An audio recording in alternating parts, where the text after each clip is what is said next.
What's up? This is Jeremy Watkin from phone.com and Communicate Better blog. See the logo? Talking coffee and customer service with my colleague and blogging buddy, Jennifer Dempsey. Jenny, how's it going today? It's going great, Jeremy Troy Watkin. How are you? Good. I didn't even throw your middle name in there. I know, but you pulled the Jennifer card, and that's what's going to happen. Oh, I did. And you have nowhere to go. There's no Jeremiah here. So middle name it was. So we're actually tricking everybody right now. I'm sitting on this lovely couch. I am approximately 50 feet from Jenny right now. Not 3,000 miles, but 50 feet. Nice to have you on the left coast. It's nice to be back. And it's nice that it's not scorching here. We got some nice, cool weather here in San Diego. 70 degrees and sunny. It's what we love. The perfect weather. Perfect. So, I guess next question, what are you drinking? Wow, that was close. You know what? I'm always with the water. I got my big jug of water here. This is probably the third one I'm downing today. What do you got over there? Started my day with the Starbucks green tea. Now I just keep refilling the cup with water. Nice. Cheers. Somehow the water just tastes better. In a Starbucks cup. I truly am happy that it's Friday. I'll tell you that much. TGIFF. So, Jenny, I know you had a long day yesterday. You spent a little more time on the phone than you normally do, and because of it, I think I read your blog post at about 11 o'clock last night. Yes. But the stuff you talked about was foundational stuff, and we got to talking, and it was really about support etiquette, not just on the phone, but that's kind of still the main channel we deal with here. But I mean, the spirit of that stuff moves over into other channels as well. But we wanted to talk about a few pet peeves of ours, and maybe offer a couple different options, couple alternative strategies for how to handle customers in these situations. So, Jenny, you want to kick it off, and maybe what was your post about? What spurred that on? Well, what spurred this on is when I was working with a customer of ours, they were also on the phone with another provider, and that provider kept putting this person on hold, and they weren't doing it effectively. They were leaving them on hold for long chunks of time. I mean, this call ended up being almost 2 hours, so they were leaving them on hold for significant amounts of time, not giving any answers, just not being very, just very basic courtesy, thank you for holding. It was just kind of like, oh, hey, so I found this out, and, it was really awkward. And as I'm listening to this, I'm just shocked, and the customer is just getting more angry because they're not treating this customer right. And I was like, man, all of this just could have been avoided if they just would have, kept checking in and not leaving their customer hanging. And so it kind of inspired me to write this post. No one wants to call tech support in the first place. Everyone just wants things to work, and when they do, the last thing that they want is to be put on hold for a significant amount of time. And we always kind of, as a general rule, tell our agents, always ask if someone, before you put someone on hold. And, maybe they don't want to be on hold. Maybe they don't want to listen to that hold music. And sometimes that's okay. Like if you just say, all right, well, I'm just going to put the phone down. There may be background noise, but hang out, and I'll be right back. And check in every couple minutes. That's always helpful. And I think that the 2-minute rule really works because it's just enough time to where you can get stuff done, but yet you're not leaving them hanging for too long. So, and it's always just good to always check back, make sure they're still there, get the number in case anything's disconnected, because sometimes, things happen. You put someone on hold, it drops, and if you don't have their number, you can't call them back. And then the last one, just, again, very general, say thank you. Thank you so much for holding, because no one wants to wait on hold. And so the fact that they did, you should show gratitude, and that's just the 3 real easy, super easy things to do for someone who didn't want to be on the phone with you in the first place. So I don't know, that there's so many different little pet peeves as we were kind of chatting about it beforehand. What's one of yours? Well, I have a question first. So, what do you think about me pushing the mute button over and over again? Sometimes it's necessary. If someone behind you says something inappropriate and you start laughing and you have to put them on mute. No, I'm just kidding. The mute button, I think that also helps, but you have to tell them before so they know that they're, you know, going to be waiting on mute. Yeah. The one thing I'd caution with the mute button is that from the customer side, they aren't sure if the call possibly dropped Yeah. because it goes from hearing maybe call center background noise, maybe if you're telecommuting, hearing your cat or your dog, to absolute silence. And I know I've listened to recordings where the agent used the mute button and you hear the customer just say, "Hello, hello, is anybody there?"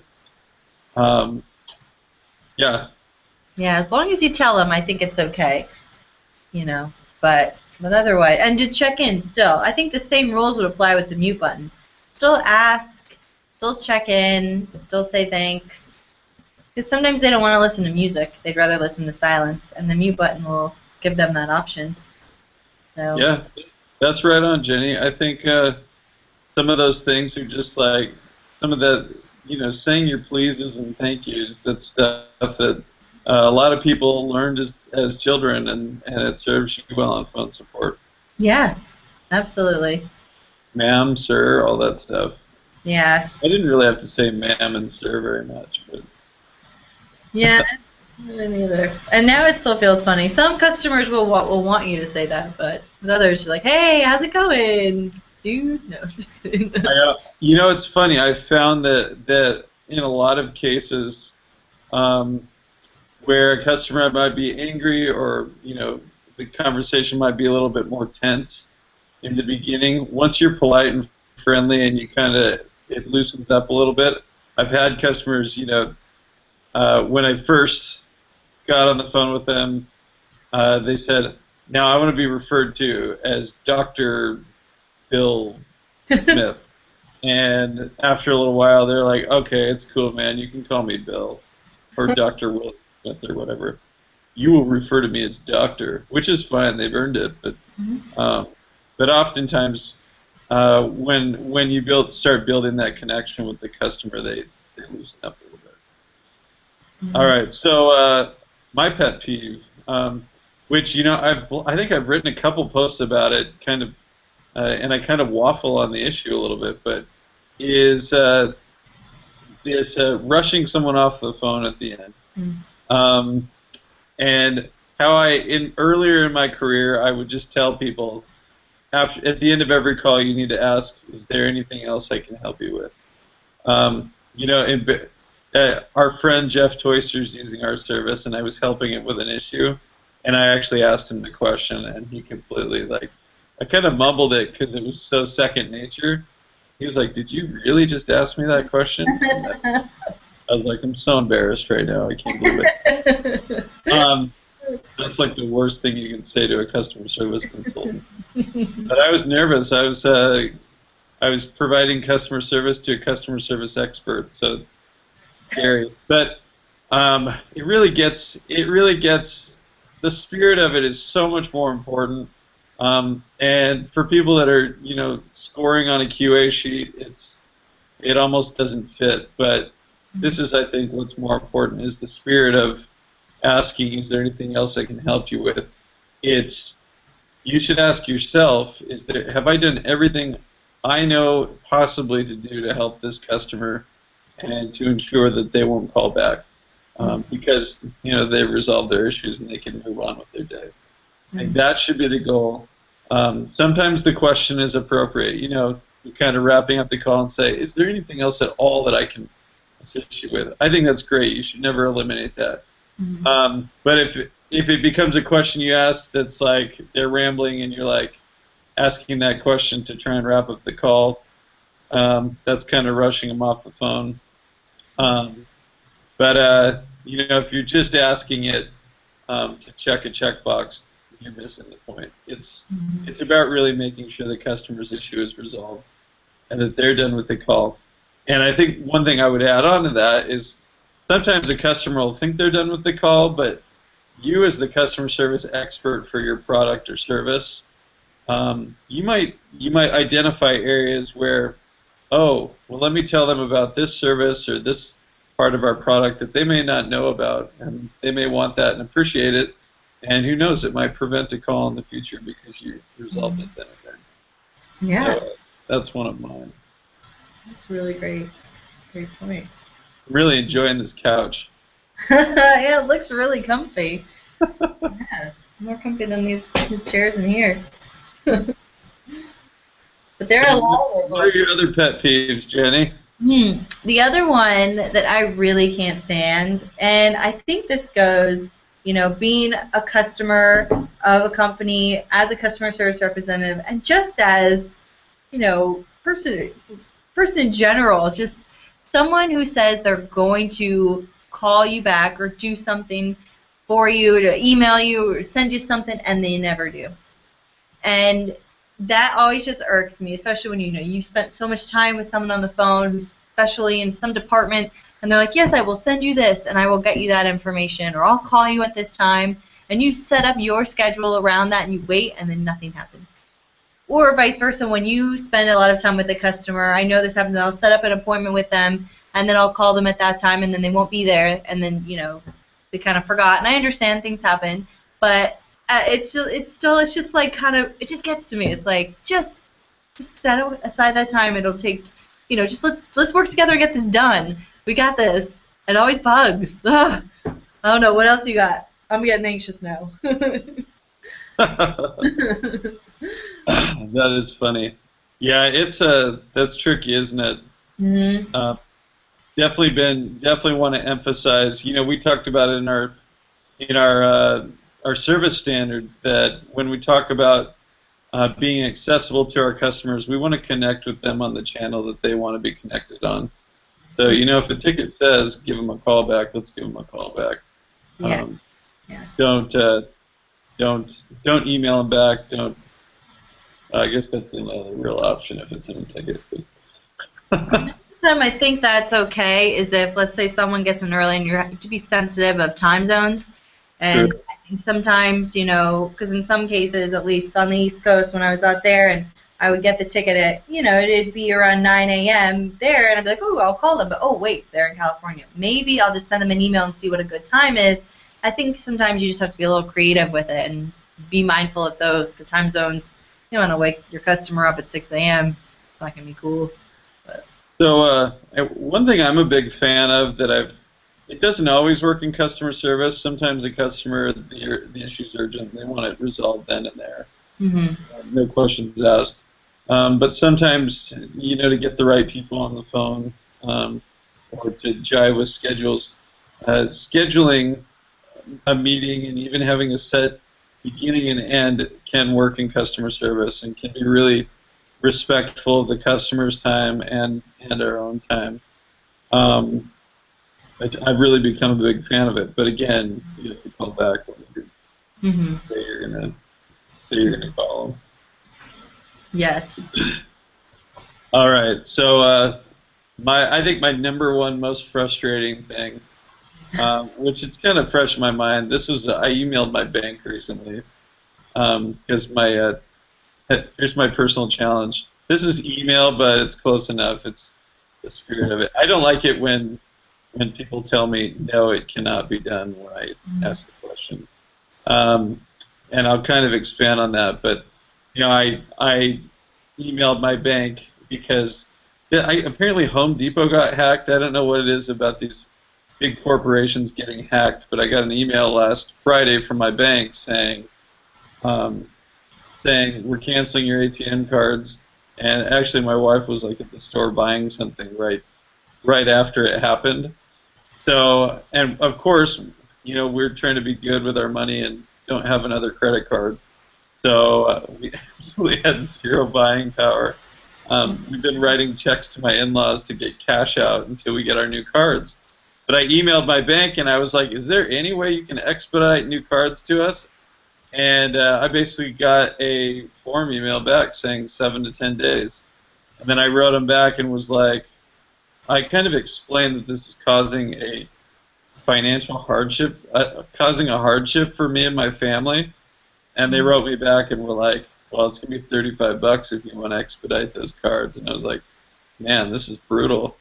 We got zero warning. But anyway, so it kind of goes to that spirit of when the customer calls with a question or concern, obviously the empathy is really important as well. When you just get a flat, no, we can't do that, no empathy at all, it makes it even worse. But a no, if you're going to say a no or no, there should always be a but after that. Sorry. There should always be a but. Let's find a solution that will meet your needs as the customer.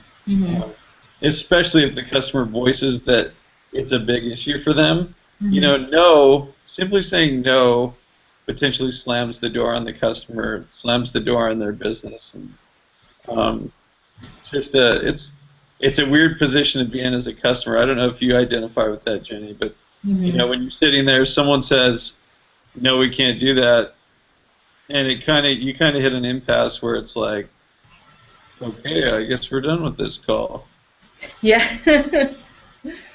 Yeah. I mean, sometimes explaining why you can't do it is sometimes helpful, just to have like some factual evidence that why you're just not throwing a no at them. I mean, but sometimes there's really things you can't do. I mean, if you really can't, then explain why, you know, Yeah. in as easy to understand terms as you can.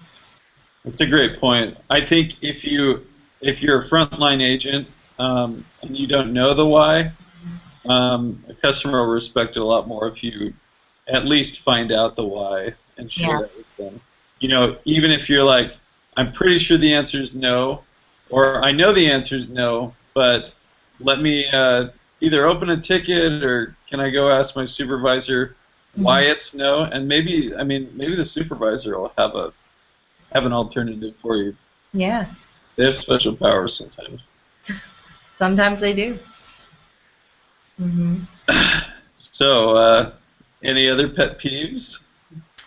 When someone chews gum on the phone, that's really obnoxious. Hi, what's up? I told you my story. I had one of those before we had VoIP phones. I had one of those Plantronics headsets with a wire, and I was eating a peanut butter and jelly sandwich at my desk, and I got peanut butter stuck right in the end of the mouthpiece. Yeah. Next call I took, no one could hear me. Oh, that's so funny. Yeah, definitely eating on the phone. Yeah, that's yeah. That's funny. Very cool. Yeah, some great stuff. Well, I see the making of a series here, Jenny. I think we should talk about written communication next week and maybe talk about some of our pet peeves there. That's a really good idea. We should. We could really expand on this. I love it. Let's do it. So if you're watching this hangout today, hit us up on our blog, communicatebetterblog.com, or on Twitter, or wherever else you want to find us. We're on Google+, Facebook. We're not as awesome there. We're really cool on Twitter. And find us there and say, hey, I'd like to join your hangout. I think I could talk about email communication or chat support. Maybe we could kind of separate those out. But yeah, would love to hear from you. Jenny, any awesome plans this weekend? I am having a team building event downtown, and gonna have a nice weekend. I guess what we call staycation. So I'm looking forward to that. What about you, Jeremy? What do you have? Staycation is good. You know, I don't know what my plans are. So, you know, I would love to get a hike in. There you go. Nice to go for a hike.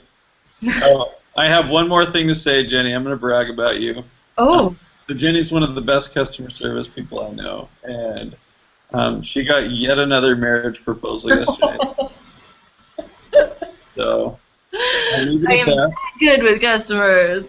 but you have You have received a few of those over the years.